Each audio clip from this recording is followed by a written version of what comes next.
Bismillahirrahmanirrahim. Assalamualaikum warahmatullahi wabarakatuh.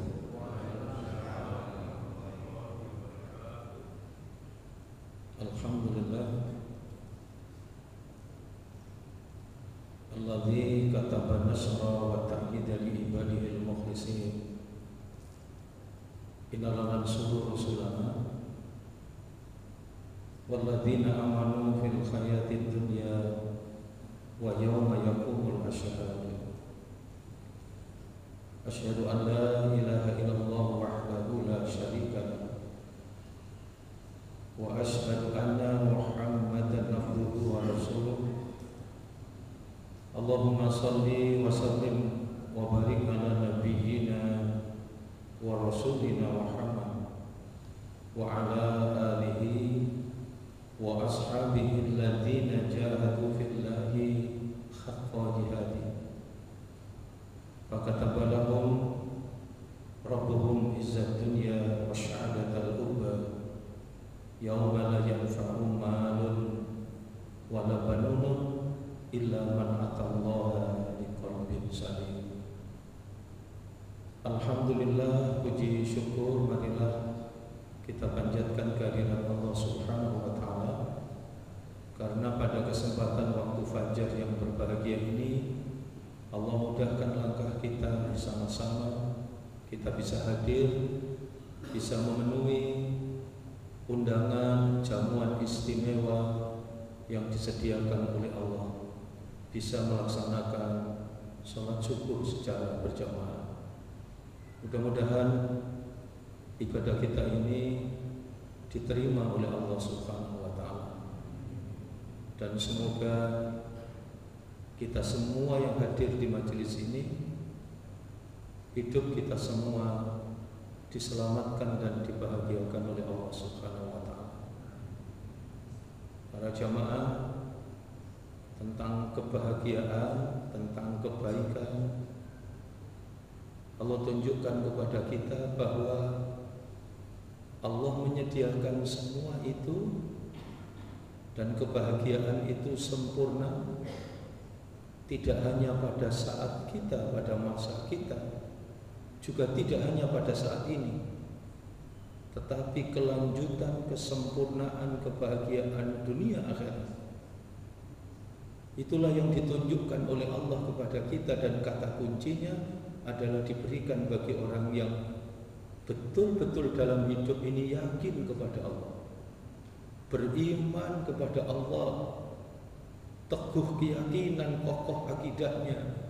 Dan yang kedua adalah orang yang menyelamatkan dirinya dari kehinaan, hidup dalam kemuliaan, menjadi orang yang bertakwa kepada Allah dengan sebenar-benarnya takwa. Dan kemudian itu juga yang ditanamkan, itu juga yang dididikkan, diajarkan dan diwariskan kepada anak dan keturunannya, generasi di belakangnya. Maka yang pertama Allah bimbing di Al-Quran surat ketiga, surat Ali Imran, ayatnya ayat yang ke-102. Di sana Allah telah bimbing kepada kita, ya ayyuhalladzina amanu taqullaha haqqa tuqatih wa la tamutunna illa wa antum muslimun. Jadi di ayat ini pertama Allah jamin kebahagiaan hidup di dunia itu akan diberikan bagi orang yang beriman kepada Allah.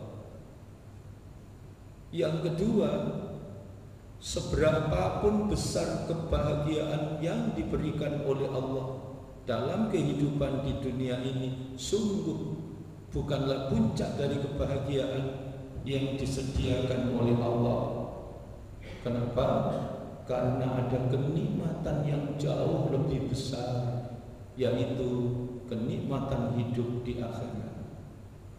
Yang ketiga, karena itu dalam menjalani hidup di dunia ini, jangan karena nikmatnya hidup di dunia kemudian kita terpedaya, kita tertipu dan terjebak kenikmatan sesaat hidup di dunia ini, kemudian kita jatuh ke dalam kehinaan,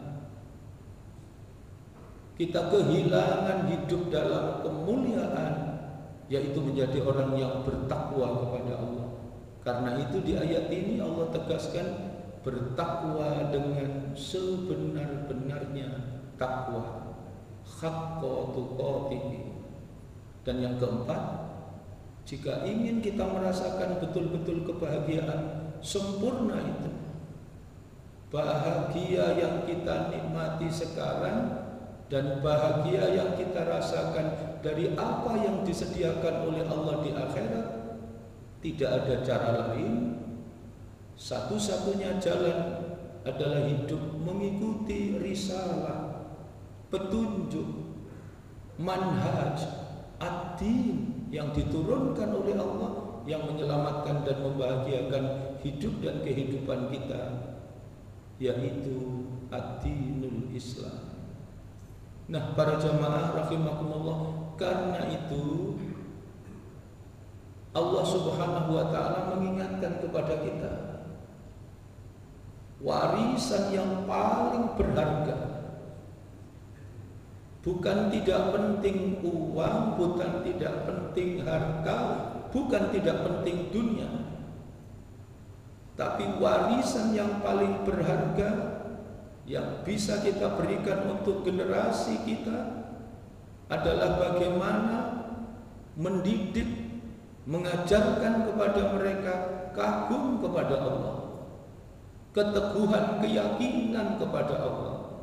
Kemudian yang kedua, menyadarkan kepada anak dan keturunan kita bahwa hidup ini adalah ibadah, maka taat, tunduk dan patuh kepada Allah merupakan bagian kedua dari warisan berharga yang kita berikan kepada anak dan keturunan kita.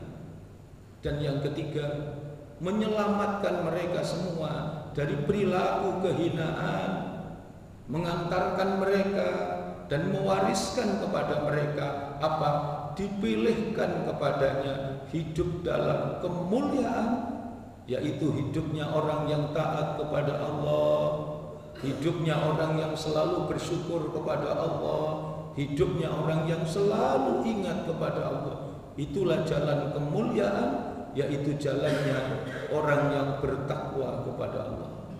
Para jamaah, Allah berikan petunjuk kepada kita di Quran surat keempat, surat An-Nisa, ayat yang ke-9. Di surat An-Nisa ayat yang ke-9 itu Allah berikan petunjuk dan Allah ingatkan kepada kita semua untuk betul-betul menjaga dan merawat, memberikan keberlangsungan kebahagiaan dan kebaikan bukan hanya pada diri dan masa kita, tapi menjaga itu sampai kepada anak dan keturunan kita. Di ayat itu Allah tunjukkan, wal yakhshal ladina law taraku min khalfihim dzurriyyatan di'afan khafu 'alaihim wal yattaqullah wal yaqulu qawlan syadida.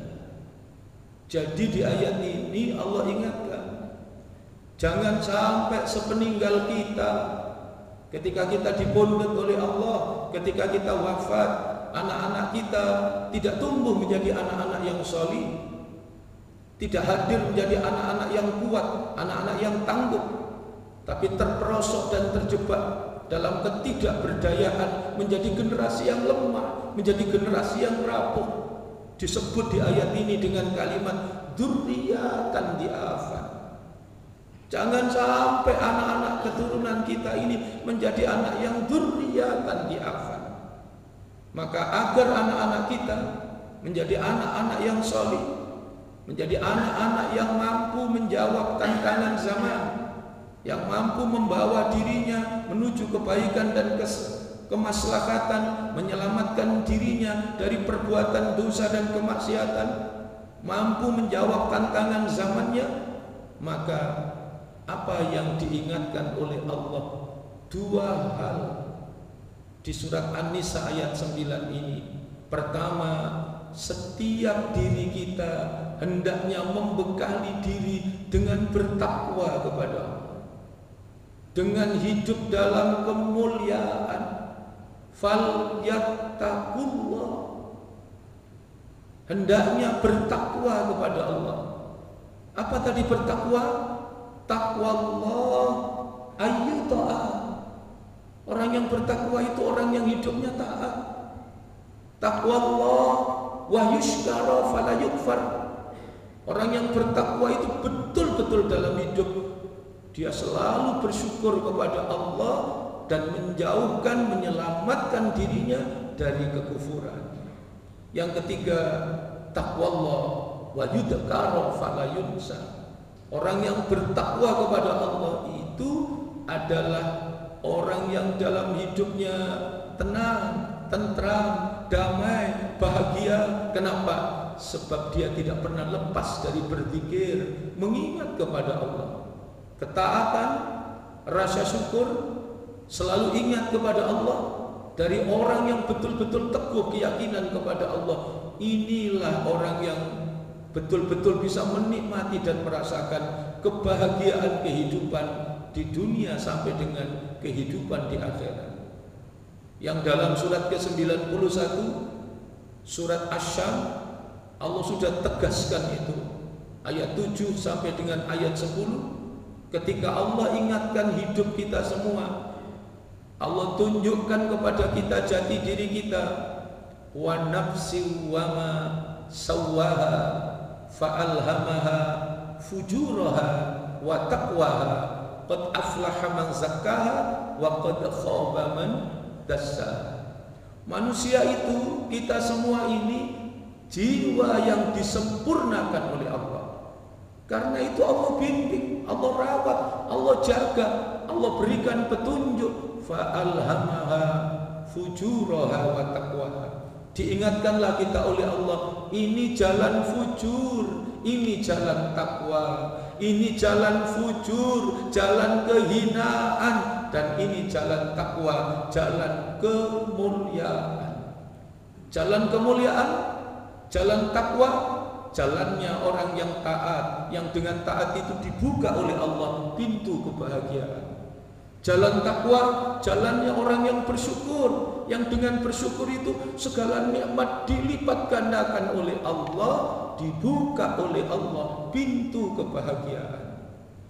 Jalan takwa itu jalannya orang yang memilih jalan kemuliaan, yaitu jalannya orang yang selalu ingat kepada Allah. Dengan ingat kepada Allah, tenang, tentram hidupnya, dibukakan oleh Allah pintu kebahagiaan. Sehingga di ayat 9 Allah menegaskan qad aflaha man zakkaha. Sungguh beruntung, sungguh sukses dan sungguh berbahagia siapa orang yang membersihkan jiwanya, teguh keyakinan kepada Allah, kemudian hidup dengan penuh ketaatan, hidup dengan penuh rasa syukur, selalu ingat kepada Allah. Dialah orang yang mendapatkan keberuntungan, kebahagiaan sempurna di dunia sampai di akhirat. Ayat 10 Allah ingatkan, wa qad khaba man dassaha, dan sungguh merugi. Siapa rugi? Orang yang mengotori jiwanya, yang hilang keteguhan keyakinannya kepada Allah, tidak mau hidup dalam ketaatan, dia hidup dalam kedurhakaan. Dia tidak mau bersyukur kepada Allah. Dia ingkar atas segala nikmat yang diberikan oleh Allah. Dia kufur atas segala nikmat yang diberikan oleh Allah. Dia tidak mau berzikir, tidak mau ingat kepada Allah dalam hidupnya. Segala macam nikmat yang diberikan oleh Allah dia abaikan, dia lalai kepada Allah. Maka manusia yang seperti ini sungguh menjadi manusia yang sangat merugi. Para jamaah, maka disitulah kemudian Allah tegaskan, Allah ingatkan untuk hidup kita, nikmati dan merasakan kebahagiaan hidup di dunia. Jika kita dilimpahi berbagai macam kenikmatan, kekayaan, uang dan jabatan di dunia, dan kita taat kepada Allah, yakin dan percaya kita sedang dipilih untuk dibahagiakan oleh Allah secara sempurna, bahagia dunia sampai dengan akhirat. Tetapi berapapun kekayaan kita, ketika kita tidak mau lagi hidup dalam ketaatan kepada Allah, kita terjerembab dan terjerumus dalam kehinaan, kita tidak memilih derajat hidup dalam kemuliaan, menjadi orang yang taat, menjadi orang yang bertakwa kepada Allah, maka sungguh diingatkan oleh Allah, semua yang kita miliki itu tidak ada nilainya dibandingkan dengan betapa mahal dan berharganya ketaatan dan kepatuhan kepada Allah. Sehingga di Quran surat ke-13, surat Ar-Ra'd, ayatnya ayat yang ke-18, di situ Allah ingatkan kepada kita bagaimana kita memaknai dan menjalani hidup kita. Apakah kita memilih hidup dalam kemuliaan, menjadi orang yang taat kepada Allah, atau sebaliknya kita hidup dalam kehinaan, menjadi orang yang ingkar, orang yang lalai dan durhaka kepada Allah. Surat Ar-Ra'd ayat 18 itu jelas Allah tunjukkan, lilladzina stajabu li rabbihimul husna. Adapun orang yang taat kepada Allah itu yang husna. Bagaimana orang yang hidup kemudian dia tidak mau taat kepada Allah? Berapa bandingannya husna orang yang taat dengan orang yang tidak taat? Maka lanjutan ayat itu dengan sangat gamblang Allah tunjukkan kepada kita, walladzina lam yastajibu lahu. Sedangkan orang-orang yang tidak mau taat kepada Allah, lau anna lahum ma fil ardi jami'a, sekalipun dia kaya raya, seluruh isi dunia dia miliki, kalau tidak cukup, di ayat ini masih ditegaskan oleh Allah, wa mislahu ma'hu, aku tambah lagi dengan jumlah yang sama. Ada orang yang dengan kekayaan, nikmat yang diberikan oleh Allah, lupa kepada yang memberi nikmat. Saking cinta dan rakusnya kepada harta, sampai kemudian lupa kepada yang memberi harta. Maka hari-harinya dicari untuk mencari harta, sampai lupa kepada Allah, sampai lupa rukuk dan sujud kepada Allah.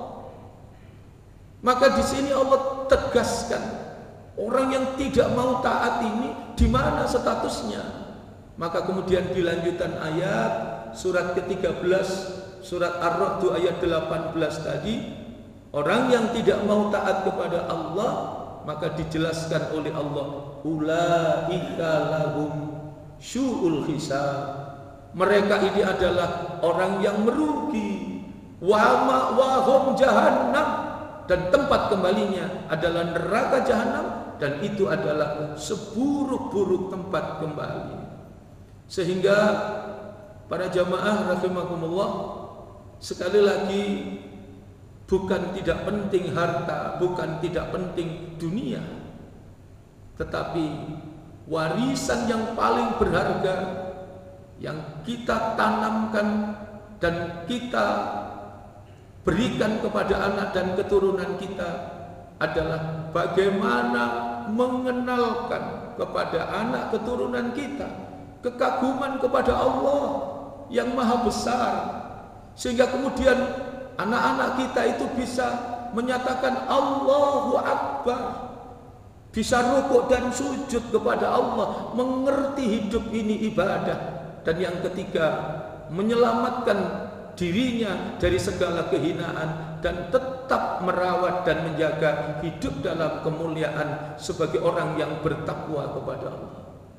Jika di surat keempat, surat An-Nisa ayat yang ke-9, betul-betul Allah ingatkan, jika menginginkan anak-anak kita menjadi anak-anak yang saleh, jika menginginkan anak-anak kita menjadi anak yang dimuliakan oleh Allah, maka jika menginginkan anak-anak kita menjadi anak yang bertakwa kepada Allah, maka Allah ingatkan kepada kita, hendaknya mari kita bersama membekali diri kita dengan apa? Fal yattaqullah. bertakwa kepada Allah. Panjenengan bisa pirsani di Quran surat ke-20, surat Toha, ayatnya ayat yang ke-132. Di surat Toha ayat 132 itu Allah ingatkan kepada kita. Apa yang diingatkan oleh Allah? Wal yakshal ladzina law taraku min khalfihim dzurriyyatan di'afan khafu alaihim falyattaqullah wal yaqulu qaulan sadida. Oh, maaf, surat Toha surat ke-20 ayat 132 Allah berfirman wa'mur ahlaka bis-shalah. Perintahkan. Makna perintah itu bukan hanya menyuruh.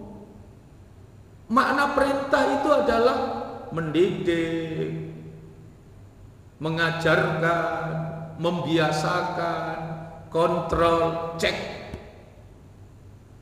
Apa yang diperintahkan kepada anak dan keluarga kita untuk beribadah kepada Allah. Wa'mur ahlaka bis-shalah, untuk rukuk dan sujud kepada Allah, untuk menegakkan salat. Wa'mur ahlaka bis-shalah fastabir 'alaiha, dan sabar di dalam melaksanakannya. Apa yang diingatkan oleh Allah? La nas'aluka rizqa, aku tidak minta salatmu, aku tidak minta apapun darimu. La nas'aluka rizqa. Kalau engkau tidak sholat, catat, aku tidak rugi. Ketika keluargamu tidak ada satupun yang sholat, aku juga tidak rugi. Sekampung, senegeri, tidak ada satupun yang rukuk dan sujud kepada Allah, maka itu tidak mengurangi sedikit pun kekuasaanku. La nas'aluka rizqa, aku tidak minta apapun darimu.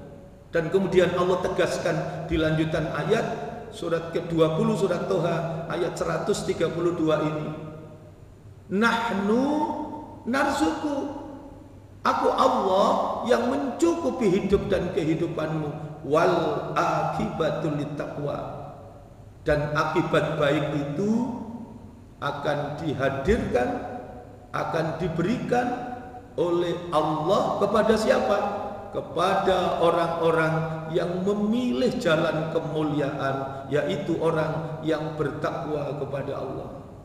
Disinilah para jamaah rahimakumullah, sehingga Rasulullah sallallahu alaihi wasallam dalam sabda beliau itu mengingatkan kepada kita, ittaqillaha haitsuma kunta, bertakwalah kepada Allah di mana saja kalian berada.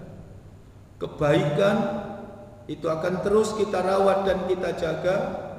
Warisan yang paling berharga adalah meneguhkan keyakinan kepada Allah, menyadari hidup ini sebagai bagian dari ibadah kepada Allah, untuk kemudian yang ketiga menyelamatkan generasi kita dari segala jalan kehinaan, dan memilihkan dan mewariskan kepada anak keturunan kita hidup dalam kemuliaan, menjadi orang yang bertakwa kepada Allah.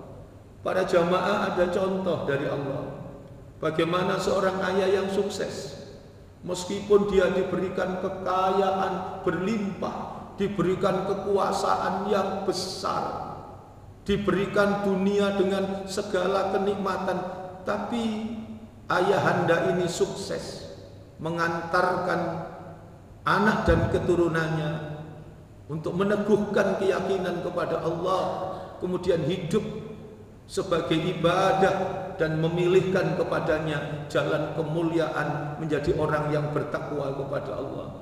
Panjenengan pirsani di Quran surat ke-27, surat An-Naml, ayatnya ayat 16. Di situ dijelaskan wawarisa. Jadi mewarisi. Wawarisa, siapa yang dapat warisan? Sulaiman. Wa warisa Sulaimanu Dawud, mewarisi Nabi Sulaiman dari Nabi Dawud. Non sewu Pak, orang kalau bicara warisan itu kan mesti bicara dunia. Orang kalau bicara warisan mesti bicara harta. Tapi ayat ini diawali dari ayat 15. Itu ternyata harta semua itu katut, tidak disebut.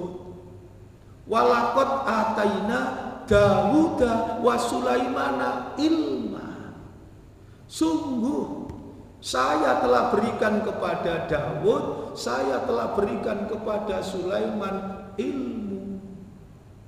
Ternyata yang bisa mengantarkan kita menyadari betapa harta itu karunia Allah, sehingga menjadikan dengan harta itu semakin taat kepada Allah, menyadari harta itu karunia Allah, sehingga mengantarkan dia bersyukur kepada Allah, menyadari bahwa harta itu karunia Allah.